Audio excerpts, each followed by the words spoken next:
Here we go.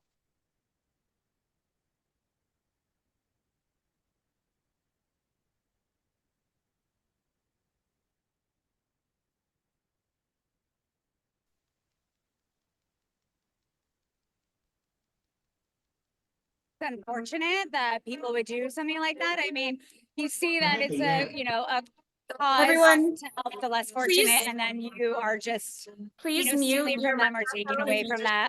meeting. Local volunteers are loading up and shipping out over 4,000 meals for seniors this Christmas, all prepared by students of the organization's Culinary Training Academy. This comes at a hard time as the charity reports a 30% decline in donations this year. So far, SF police say they have no leads in either case. Everybody, can you On this please Christmas mute Eve, some your caregivers are going microphone? beyond their usual duties to make sure the senior citizens they work with receive more than their needed medical care. Okay, sounds like everyone has their. Okay. Hello, everyone. Please, as a reminder, mute yourself during this event. It is being recorded, so the noise that comes through will come through on our end. It looks like everyone has made it into the meeting. Also, once again, this is being recorded, and we will send you a link to the Zoom just so you can go back through the footage and take any sound bites as needed. All right. Thank you, everyone, for joining our media roundtable today. We'll be going over the incident at the wharf. My name is Catherine Lee. I'm the PIO for the Fire and Police Department here for the City of Santa Cruz. Today, we have a select group over Fire, PD, the City, and the Parks and Rec that will be talking about the incident and giving an incident update. I'm going to let themselves introduce themselves. We're also going to be putting their names and titles in the chat to make sure you have that for during this roundtable. Michelle, if you want to go ahead and introduce yourself. Good afternoon. My name is Michelle Templeton. I'm the Assistant City Manager for the City of Santa Cruz. Good afternoon, everyone. My name is Mike Godsy, and I am the Superintendent of Parks. First time he gave the puck away during a second period onslaught. Here's Pedersen. Once again, please mute. If you just joined, please mute. Can we have Mike reintroduce since he got cut off a little? Yes. Make sure everybody got titles. Yes. Hi again, everyone. Good afternoon. My name is Mike Godsy, and I'm Superintendent of Parks within our City of Parks and Recreation Department.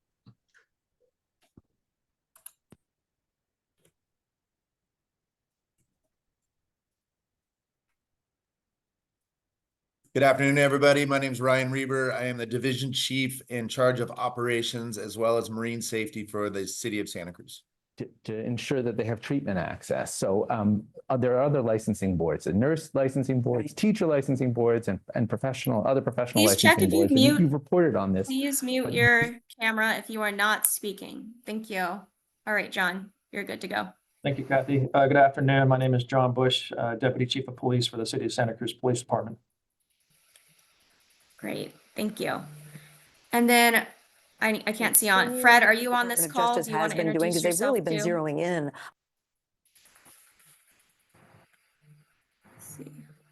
These medications are proven to reduce overdose deaths. Please, everyone, make sure you're muting that microphone. I can't see where it's coming from. Okay, at this time, we're going to have each member give a statement, and then we're going to roll through the questions that were sent our way and try to answer the most with the time we have available. Michelle.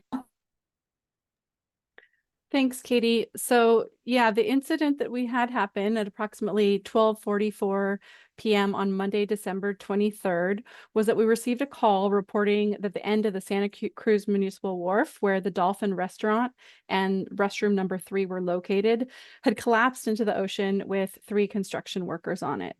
Due to ongoing construction of that area, this particular area of the wharf had been closed to the public since December of 2023. We had 2 victims that were rescued by lifeguard unit 3166 and 1 victim that self-rescued.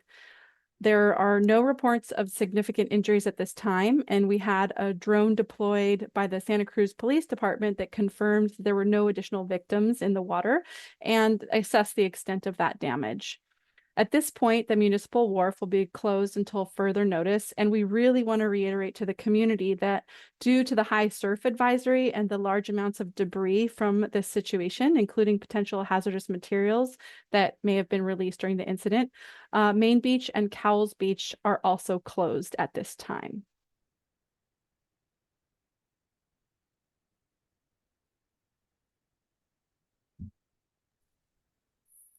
Thank you. Mike, would you like to give your statement? Yeah, thank you, Michelle, for summarizing that. Additionally, there was some concern around the construction element of the wharf, and just wanted to reiterate that the affected section of the wharf was previously closed as of December 2023, January 2024, due to related storm damage in prior years. Construction site was active through the September month, and progress was made to structurally repair that section. The area that failed, the wharf that came down, was an active construction site and was closed at the time.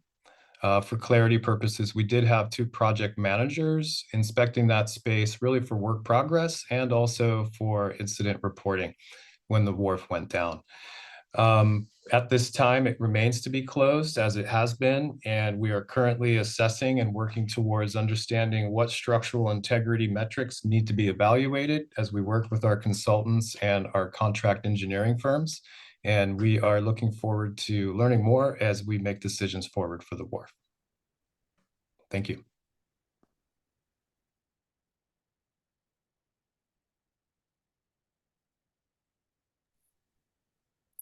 Thank you. Ryan from Fire.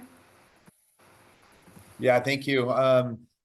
Yeah, to summarize again, we did receive the call that the end of the wharf did collapse. We had people in the water. We deployed a confirmed water rescue response for the City of Santa Cruz Fire Department, including our lifeguards and engine-based rescue swimmers, which deployed in the water, rescued 2 of the construction workers that were in the water, and like was previously told, 1 self-extricated and got himself out. And then they checked it in and around the area of the wharf to make sure the water was clear underneath the wharf and the surrounding areas. And so due to the life-threatening ocean conditions, we're asking people to avoid all coastal areas, and including overlook areas such as rocks, jetties, or cliffs. There's dangerous and powerful waves still coming through today and through tonight that can sweep across those entire beaches and unexpectedly. So we're asking people to stay clear of the coastal areas and obey all the signage that you'll see with the warnings.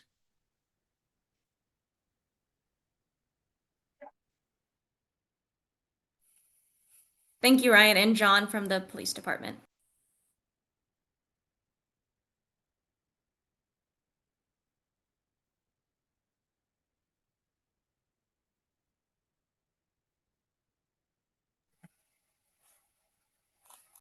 You're muted, John. Thank you. Thank you, Katie. Just to summarize, yes, Santa Cruz PD did respond with fire yesterday to the incident at the wharf. We assisted with road closures and evacuations of the wharf. Additionally, we launched our drone to assist fire in locating and the extent of the damage to the wharf, and well as to try and locate any other additional victims in the water. Again, we just want to remind people that the conditions are still dangerous out there and that they need to avoid the coastal areas and heed all the warnings given by uniformed personnel. Thank you, John. We also have the mayor that just joined. Fred, if your microphone is working, would you like to introduce yourself and give a statement? Yeah, good morning, Fred Keeley, Mayor of the City of Santa Cruz. I want to thank all of our responders, first responders, and others in the City of Santa Cruz who've been so helpful in this difficult situation. Thank all of you for your very good work. I want to thank our congressman, our state senator, our assembly members for all having reached out in the last 10 or 12 hours, including our congressman who was at the wharf this morning. We appreciate that very much, and appreciate all the folks who are helping us in this continuing problem, because we have an enormous amount of debris in the water, and that's not going to be out of there in 20 minutes or so. So we encourage extreme caution associated with that. But thank you, Catherine. Thank you. At this time, I'm going to start going through the questions that were emailed in. I will go through as many questions as we can before our time ends here today. And I will direct to the audience of who the question is kind of head towards, and then we'll have them answer. So, what comes next for the wharf? Are there plans to replace the section of the wharf that collapsed? Tony, if you are not Tony, sorry, Mike, do you want to kind of comment on that one? Yeah, it's a good question. What comes next for the wharf? What we can say right now is obviously we're in the moment of an emergency, and so we're assessing and really working with our partners to gather data and best understand really what is necessary for the next 24, 48, 72 hours. Safety and priority of asset protection is guiding those goals. When we start to talk about future plans for the wharf and what decisions will be made, we'll really be utilizing that data and also our engineering reports to have informed decisions as we meet with our local and regional partners. Obviously, lots of community outreach and lots of process to develop those answers. Right now, we don't have any immediate decision point. Obviously, the wharf was actively under construction and it was intended to be rebuilt and brought back out to the public. That right now is what we're going to be considering and looking towards the future. So most likely that will be a long process and that will take time with lots of informed answers and outreach through the public. So time will tell. Thank you, Tony. And then I'll follow up to that about this section of the wharf to kind of explain more about what that section was that collapsed. And there was a restaurant there. Was it in the process of being renovated? Just kind of to walk through how that was not a part open to the public, kind of explain more in detail. Yeah, happy to do so. Thanks for prompting. So previous storms in 2023, back-to-back storms had provided significant damage to the very end of our wharf, roughly 200 feet of that wharf. Being that the wharf is exposed to wave energy out at the very end, and the sheer height of the pylons are much taller, obviously, as the deeper you get out in the ocean.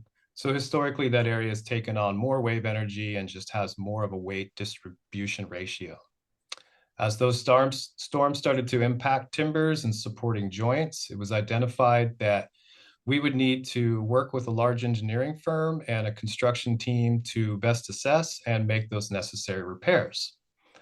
Part of the previous storm in 2023 had done significant damage to the Dolphin restaurant on the end of the wharf, and that restaurant was then since red tagged because of that damage.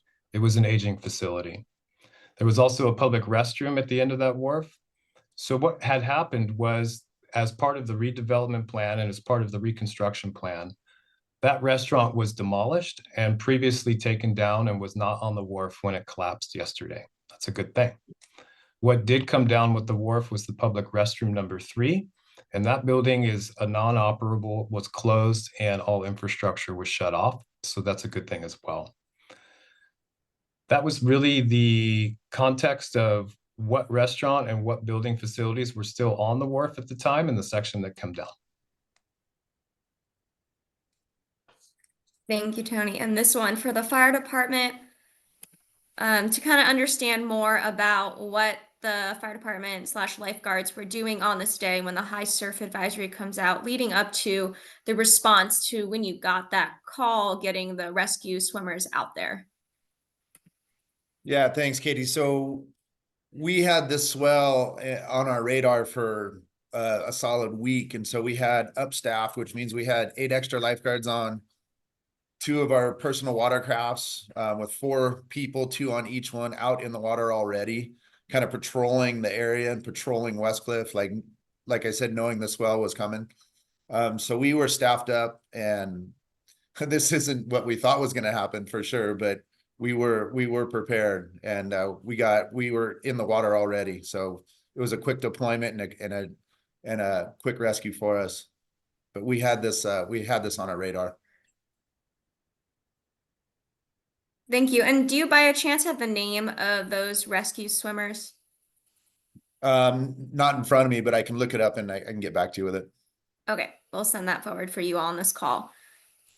Michelle, could you kind of talk a little bit about our future plans, just in general with the coastline, West Cliff, and our future of reinforcements, anything to that nature of with what these waves are doing to our coastal lines?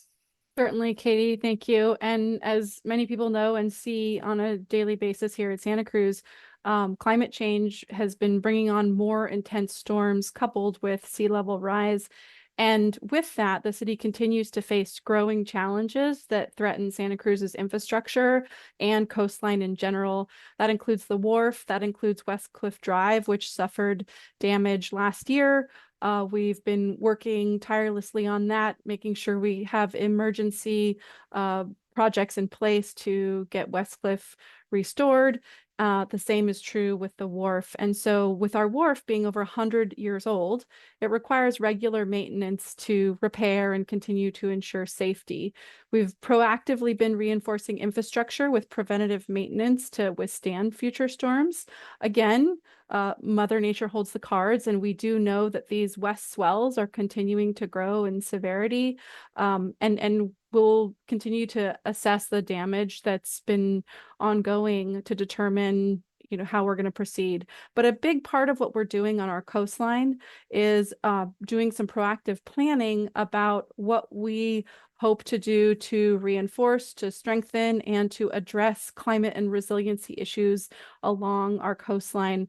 We're currently in the process of communicating with the public about providing feedback on a 5-year roadmap for West Cliff that would be the first implementation piece of the 50-year vision for West Cliff that the community brought forward and that council adopted this last year.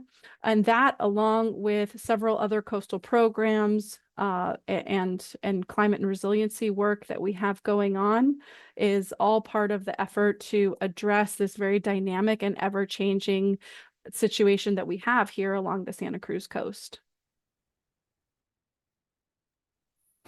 Thank you, Michelle. Tony, this one might be more towards you. Can you talk a little bit about the businesses out there and any follow-up? If I know a lot of people had to leave really quick yesterday, just kind of talk about that and what it may have happened within the 24 hours since everyone evacuating the wharf, including business owners. Yeah, thank you, Katie.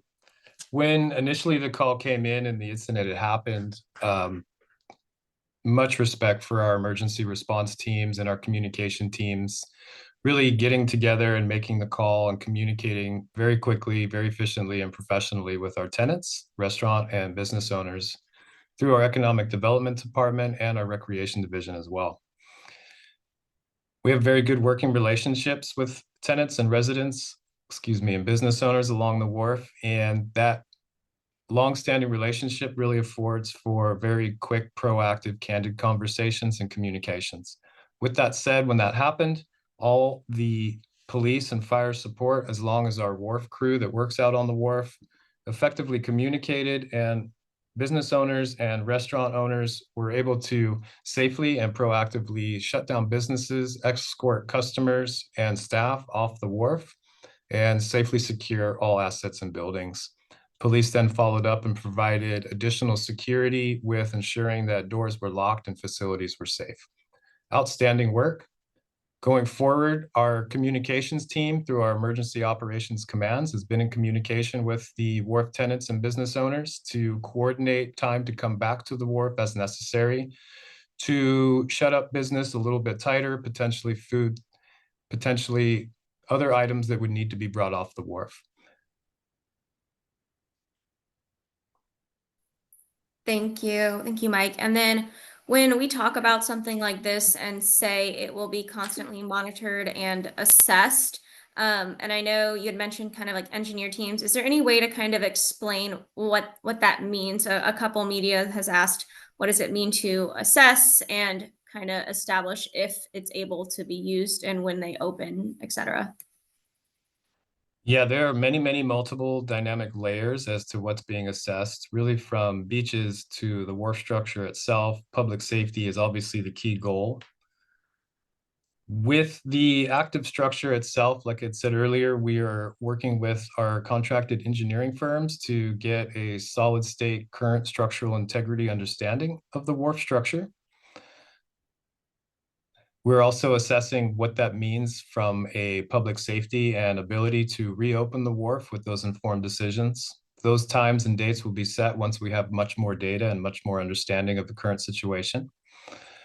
We're very thankful for the structural integrity of the wharf and how strong and persevered it has been through many storms over 100+ years. And just wanted to reiterate, the section that did come down was an active construction site that was open with a lot of different variables that provided really the perfect situation for it to collapse. It's an unfortunate event, but it does not speak to the overall integrity or structural capacity of the wharf of itself. It's a very strong, very resilient structure.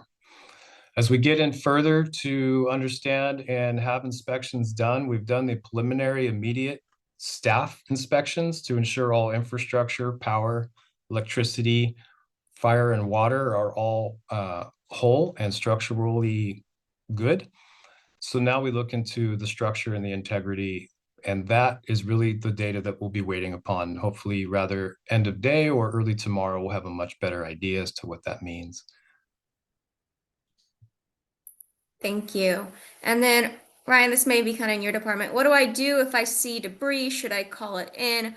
Can I try to get something out of the water? Just kind of in general, the general public's been talking about as they view this debris floating around. Yeah, unfortunately, it's going to end up where it ends up. We've already heard that there's debris all the way far south as Manresa Beach, which is, a good 20 minutes south of us. And then a lot of the wharf ended up in our harbor. So we're asking people, do not try to retrieve it. Let it go. And we're working with our partners, and we're following our coastal incident response plan right now currently to establish a plan moving forward for cleanup. And we're asking the public to just please do not try to go in the water and grab any of the debris. Thank you. And I'm just going to go one by those that are speaking to kind of add any other comments based on what we've seen here so far. Michelle, is there anything you'd like to add? Yeah, just a huge thank you to all the teams here in the city of Santa Cruz who came together to respond to this situation, and to our partner agencies and both locally and regionally again. And a reminder that our community is part of this as well. So thank you for your cooperation in making sure that the situation is safe for everyone, both our first responders and also the community as a whole. Thank you.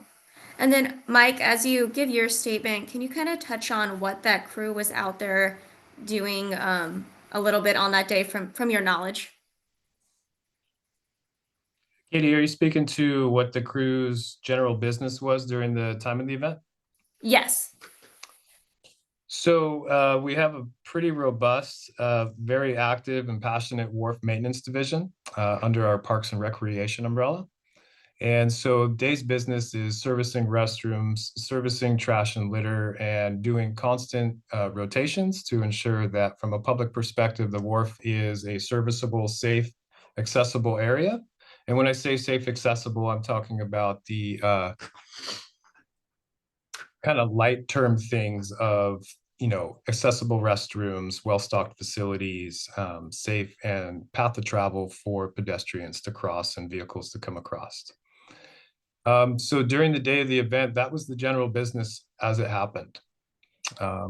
When the incident took place, some alarms went off, and our wharf supervisor was able to quickly assess what had happened.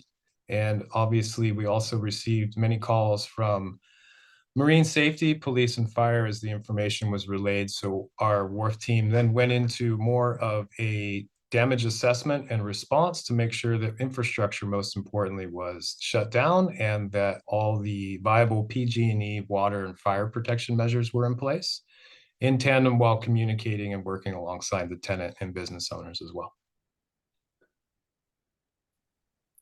Thank you, Mike. Would you like to add anything else for closing comments? Really just want to say how proud I am of our community and our response teams as a city, our partners and our regional partners across. This was a big event that unfortunately caused significant damage throughout the Monterey Bay region and beyond.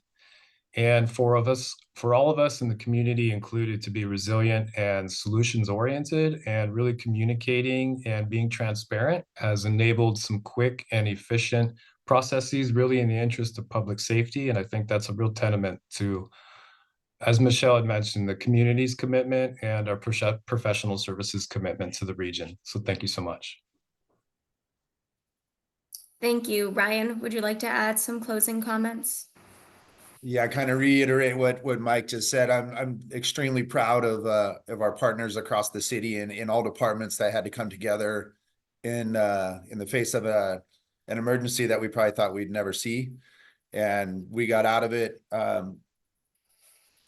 very well. We acted very professionally, and there was no injuries, which is our public safety is our priority. And so I applaud everybody that was there and everybody that's continuing to work on the direction we're going for rebuilding, and yeah, I appreciate everybody's help and wanted to say thank you.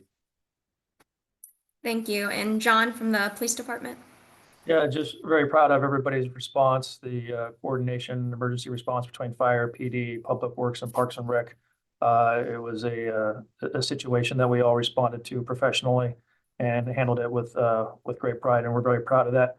And again, just want to remind everybody that it's still hazardous conditions out there. The beaches still remain closed, and to avoid all coastal areas until it's safe to do so, and further advised by the city. Thank you. And Fred, are you still on here if you want to give a statement also? Well, thank you. Thank you to all of our city employees and our responding agencies as well. I do think that as we sit here in the moment where there is still a very substantial amount of debris, we are in the incident, it seems to me, at this time. Some good news you've already heard. No one was hurt. People were rescued. Beaches were closed to continue to place public safety as our highest priority. I think, though, over the next weeks and months, we're going to enter a different phase. And that phase is somewhat similar to what happened earlier this calendar year on West Cliff Drive. And that is a sober conversation about what happens when you are a jurisdiction on the edge of the continent in a world of climate change. Do you simply say that was that and we're going to put everything back and see how it goes? I'm not as sanguine about that, meaning I think we need to take time outside of the context of the heat of the moment and understand what it is we're going to do. Will our partners in the federal and state government continue to provide assistance to not only us, but other jurisdictions with regard to climate change, disasters, and damage? And if so, let's have that conversation. If not, what does that mean for us?